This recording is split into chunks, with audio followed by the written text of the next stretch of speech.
Part of the crowd here at Stumps Lanes. That's Barry and Judy Zobel in the crowd. Judy, part of the personnel department at Channel 5, and Barry, a policeman. Officer, I didn't do it. Let's take a look at Bill Heflin from last week. Bill Heflin was the king. He knocked off Greg Lothian, and a fine job he did too, Dave. Bowled exceptionally well last week. I don't know if the scores will be quite as high this week, but let's watch. Bill Heflin, if it can be done, he will do it. He's got the lucky green shirt, and the way he put his hands up after that, I think he's happy just to leave one pin, and that one pin is the 5. He's shaking his head. I didn't see him looking too confident in the warm-up shots either, Tom. I don't think Bill knows where to play, and he's tried a lot of different lines, but let's see if the lights are going to help him execute a little bit better. Squarely into the 5, and all of a sudden, Burrus, his gallery has picked up quite a bit. Well, that's because the bar opened up. They see. Got the hooties out now. And nothing like a little stimulation to get the crowd going, right? Exactly. Robin Burrus, first ball, championship match. Both players started with completely horrible shots, but what happens? Mr. Burrus has got a strike to show for his. Heflin, the 5-pin. Both bowlers going on the opposite side.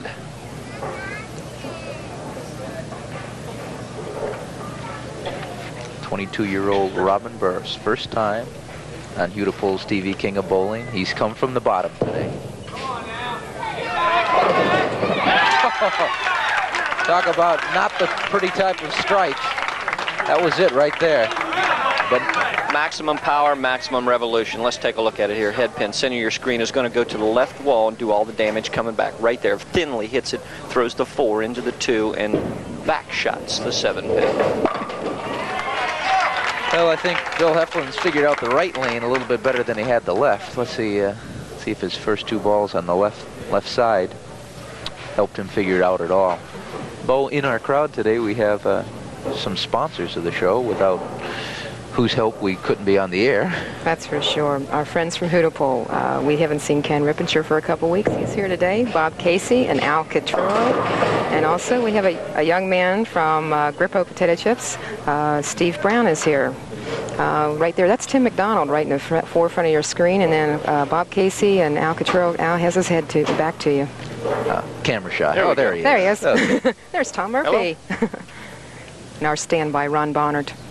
Nice kid. 2-4 for Bill Heflin. Third frame. No problem.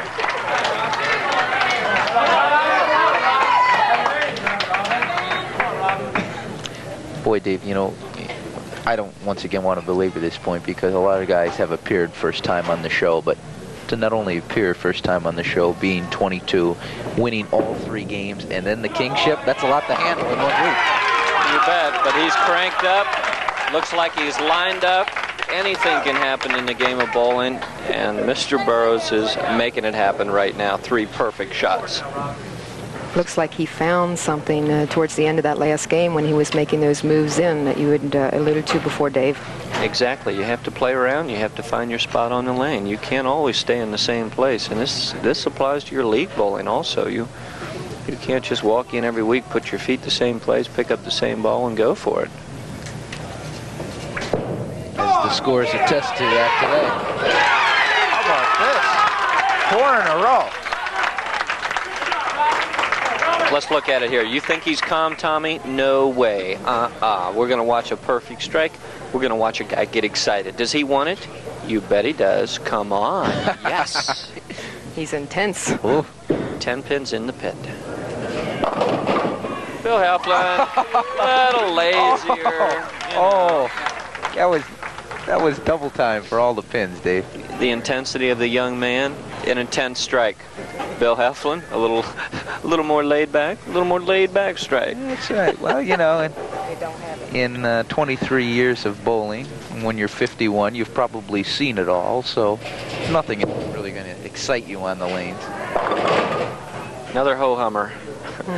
He went Brooklyn, he went high, he makes a rather large adjustment and misses the head pin to the left. He's scratching his head and it's, okay, now what are we going to do next frame on this left lane? Or what? left lane from the right lane, maybe 2 feet away, but yet it's like night and day for Bill Heflin. Exactly, and that's the interesting part of bowling. You know, they interesting way to make that spare. But yeah, there are differences. They're made to the same tolerance schedule. Yes, they're the same length, and yes, they're the same width, and they all look basically the same, but they're like people. They've all got their own little characteristics, and the sooner you learn them, the better score you're going to have. So the first question I think of is the left lane more like Dave Newrath, or is the right lane? Today, I'd tell you what, I don't know which one would be like me. Let's take a look at this one here. We saw the extreme critical outside line again. Let's watch it. He's going to take this 3-pin straight back, not touching the 1 or the 6. It's hard to believe that a ball can fit between those 2 pins. It has to be a drastic angle. It does have to be a drastic angle, and it does have to take the 3 straight back. The count is very detrimental on that shot. He got 5. That's 111. In the 5th frame, Bill Heflin, even though he looked like he was out of it with a strike, comes up with 100. He's only 11 pins down with a lot of paper to go. Bo, we had mentioned earlier that the average this year has been 212 a game, and it's amazing. Robin Burrus is sitting on top here in the championship match, and yet to get here, he rolled scores of only 180 and 170. So on any other week, he probably would have finished about 30 or 40 pins behind the champion. This week, he's setting the pace. You know, he's had the advantage, too, because he's been playing these 3 games, and Bill Heflin's been watching. Sure. And that's where Robin made the adjustment possibly in the second match, and now Bill does not have as much time to make that adjustment. You know, that's a point that I think a lot of people at home overlook. They think, well, the king only comes in, has to bowl 1 game, picks up the big check. But these guys who have rolled, they're used to the lanes. They've kind of gotten in the groove. Listen to me talk while Dave Newrath just sits here. Dave, can you back it up? You're on a roll here, Tom. Can you back that up as someone who's participated not only here but on the PBA tour? I was going to let you go. See, you know, you had about a 3-frame run there, buddy. You were ready to dub me a tour member here. It does happen, and no, that's good that you picked that up. It's definitely part of the advantage that you know, anybody can beat anybody 1 game, and that's where the contender loses the advantage, but he gains it right back with what you said, the experience on the lanes, being familiar with it. Bill Heflin with that shot has really created an awkward situation for himself. Robin Burrus with a strike here could open the lead up to 30 pins. 9 down, but unless Bill Heflin can figure out that left lane and figure it out fast, we may have a new king. So Robin basically knows, Tommy, that if he just fills frames, right now he's going to be in pretty good shape because his opponent is stumbling. But with the big bender, it's gotten him in trouble a few times before. Let's see what happens. So he takes the 6 pin out, and he's still in command in this championship match. And Bo, hard to believe, we're in week number 9 at Stumps. Next week, we're going to be over in strikes and spares. Can't be much more time left for these people to come out and qualify. That's correct. You know that the last week of qualifying, it's hard to believe, is next Saturday and Sunday at Loveland Lanes. Then, of course, we'll go into the finals, and the only way that someone can bowl in the finals on April the 12th at Penn House qualifying would be if bowled on TV. So next week is the last chance. Oh. Robin Burrus trying to get his shot at the finals. He has bowled. And just to recap the year up to this point, Kim Herman was our king for weeks 1, 2, and 3, taken over by Greg Lothian for weeks 4, 5, 6, and 7. And that man right there, Bill Heflin, took the kingship away last week, and it looks like he may lose it for week number 9. You know, Kim's in the crowd today. I saw him back there with his shades on, hiding. Incognito. Right. Having a hootie, by the way. Naturally.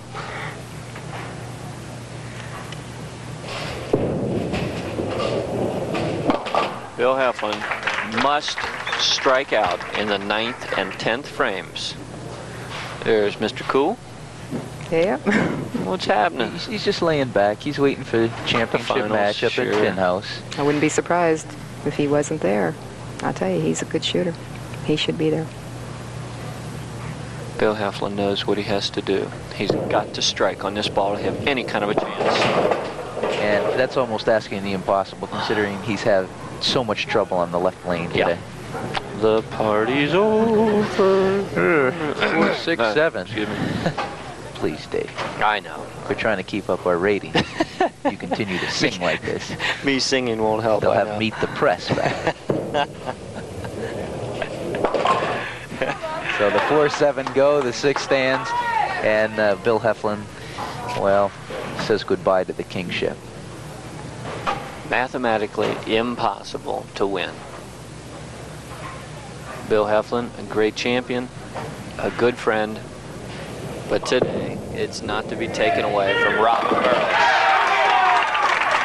That's just some of the following for Robin Burrus in the back. Rather floral-looking skirts, a couple of high fives, and Robin Burrus will be back for week number 10. Not quite sure what the ordeal is here, but... I think that's the fan club. Huh. Well, I was young and single. I didn't have a fan club like that. And these boys today that are bowling on the king, they do. Amazing. We saw Herman's Hermits. We saw Lothian's Legions. Bill Heflin just pretty much had a smattering of people over there last week in LaRue Lanes, and now Robin Burrus has his contingent. Did Dave Newrath ever have a group of people? Back when I did have 1 or 2 followers, it was called my mom, my dad. You know, those were my followers. Just kind of the Newraths. That's right. That's what it was. The kids today are really getting involved, not as much, even on the lanes, behind the lanes, they're rooting for their favorite. Well, a big smile across his face as Robin Burrus goes out a winner. This is just for pin count for Bill Heflin. I guess Burrus saved the best for last, a 208. 3 games today.